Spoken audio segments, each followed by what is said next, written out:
దేవుణ్ణి ఉపయోగించుకొని ఓటర్లు అడిగే ప్రయత్నం చేస్తున్నారని, దేవుడు ఒకరి సొత్తు కాదని అందరి వాడంటూ పరోక్షంగా బీజేపీపై ఐటీ పరిశ్రమల శాఖ మంత్రి దుద్దిల్ల శ్రీధర్ బాబు కౌంటర్ ఇచ్చారు. పెద్దపల్లి జిల్లా మంథిన్లో కాంగ్రెస్ పార్టీ కార్యకర్తల విస్తృత స్థాయి సమావేశ కార్యక్రమంలో మంత్రి దుద్దిల్ల శ్రీధర్ బాబు, చెన్నూరు ఎమ్మెల్యే గడ్డం వివేక్, సినీ నిర్మాత బండ్ల గణేష్ పాల్గొన్నారు. శ్రీధర్ బాబు మాట్లాడుతూ మే 13న ప్రతి ఒక్కరూ కాంగ్రెస్ పార్టీ చేతి గుర్తుకు ఓటు వేసి యువకులు గడ్డం వంశీకృష్ణని భారీ మెజార్టీతో గెలిపించాలని కోరారు.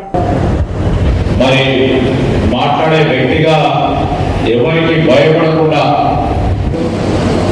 పూజ్యులు కీర్తిశేషులైన వెంకటస్వామి గారి తనయుడు, మరి గొప్ప పారిశ్రామికవేత్త, ఈ ప్రాంతానికి వారు ట్రస్ట్ ద్వారా కానీ పార్లమెంట్ సభ్యుడిగా అనేక సంక్షేమ పథకాలకు సంబంధించి వ్యూహకర్తగా, మరి అదేవిధంగా ఆనాడు కాంగ్రెస్ పార్టీ ప్రభుత్వ హయాంలో ముందుకు నడిచిన వ్యక్తి, తెలంగాణ రాష్ట్ర సాధనలో తనదైన శైలిలో తన గొంతు విప్పిన మరి పెద్దలు, ఇప్పుడు చెన్నూరు గౌరవ శాసనసభ్యులుగా ఉన్న డాక్టర్ వివేక్ గారికి, వేదికపై ఆశలైన మా మిత్రులందరికీ, సోదరులకు సోదరిమణులకి ప్రత్యేకంగా ఈరోజు మరి ఇక్కడికి విచ్చేసిన మండలానికి సంబంధించి, పట్టణానికి సంబంధించిన మా కాంగ్రెస్ పార్టీ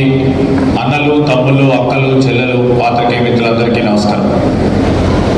వెంకటస్వామి గారి మనపడైన ఎవరు కాదంటలేదు, వివేక్ గారి కొడుకు. ఈరోజు సేవ చేయాలనే దృక్పథం, అదేవిధంగా ఏమి ఆశించకుండా ప్రజలకు మేలు చేయాలనే ఆలోచన ఉన్న వ్యక్తి ప్రజల ముందుకొచ్చి నేను ప్రజా ప్రాతినిధ్యంలో ఉంటానని కాంగ్రెస్ పార్టీకి అర్జీ పెట్టుకున్నప్పుడు కాంగ్రెస్ పార్టీ అన్ని ఆలోచన చేసి మరి వెంకటస్వామి గారి కుటుంబ సభ్యుడిగా వంశీ గారిని ఎంపిక చేస్తే ఈరోజు బీజేపీ వారికి, అదేవిధంగా బీఆర్ఎస్కి సంబంధించిన వారు ఏ అంశం మాట్లాడతలేదు, ఇది ఒక్క విషయం మాట్లాడతారు. వారికి సూటిగా అడుగుతా ఉన్నా,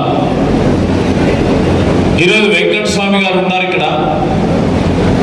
ఇక్కడున్న చాలా మంది కార్మికులకే కానీ కర్షకులకే కానీ ఈ ప్రాంత అభివృద్ధికి వారు కృషి చేసింది వాస్తవమా కాదా, ఈరోజు మన పార్టీలో నుంచి అక్కడ పోయిన వారు మనం అడుగుతాము.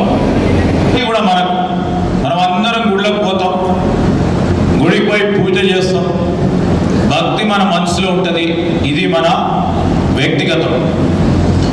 మరి దేవుణ్ణి ఉపయోగించుకొని ఓట్లు అడిగే ప్రయత్నం చేస్తా ఉన్న పార్టీకి ఈరోజు దేవుడు ఒక